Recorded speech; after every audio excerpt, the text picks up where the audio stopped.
राष्ट्रपति महोदया ने कहा कि यह देश के इतिहास में 60 साल के बाद यह पहली बार एक घटना हुई है जब लगातार 3 बार किसी प्रधानमंत्री को स्पष्ट बहुमत प्राप्त किया हो।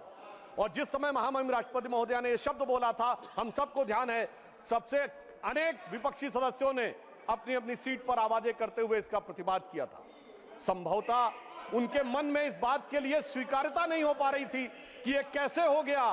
कि लगातार तीसरी बार मोदी जी के नेतृत्व में भारत की जनता ने स्पष्ट जनादेश दिया और पंडित जवाहरलाल नेहरू जी का वो रिकॉर्ड जिसके ऊपर वो बहुत इतराते थे, उसकी बराबरी हो गई। मगर हमारे बहुत से विपक्षी सदस्य कहते हैं कि साहब नेहरू जी की बराबरी तो मोदी जी से नहीं हो सकती। तो सभापति महोदय, मैं आपके माध्यम से कहना चाहता हूं कि तीसरी बार मोदी जी चुन के आए हैं और ये मैं भी मानता हूं कि नेहरू जी और मोदी जी में बराबरी नहीं हो सकती, इसलिए तीसरी बार आने पे मैं सिर्फ 3 बिंदु दूंगा जिस पर हम मानते हैं कि नेहरू जी और मोदी जी की बराबरी नहीं हो सकती। नंबर 1, जब मोदी जी इस देश के प्रधानमंत्री के कैंडिडेट चुने जाने थे, सभापति महोदय, मुझे आज तक याद है 13 सितंबर 2013 शाम 6 बजे भाजपा की पार्लियामेंट्री बोर्ड की बैठक होनी थी और मोदी जी स्वयं उसके मेंबर थे, मगर उन्होंने कहा मैं उस बैठक में नहीं आऊंगा जिसमें मेरे बारे में विचार हो रहा हो।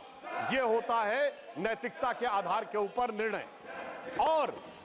उस समय राजनाथ सिंह जी पार्टी के अध्यक्ष थे, तो मुझे यह दायित्व दिया गया था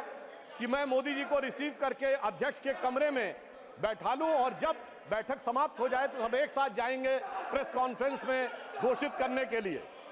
और महोदय, पूरा पार्लियामेंट्री बोर्ड एक मत था, सारे कार्यकर्ता एक मत थे और पूरा देश एक मत था और तब प्रधानमंत्री के कैंडिडेट मोदी जी घोषित हुए। उधर पंडित जवाहरलाल नेहरू जब कैबिनेट मिशन प्लान के तहत 26 अप्रैल 1946 को कांग्रेस का नया अध्यक्ष चुना जाना था और उसके लिए कांग्रेस वर्किंग कमेटी की बैठक होनी थी और 20 अप्रैल को मौलाना आजाद को गांधी जी ने लेटर लिखा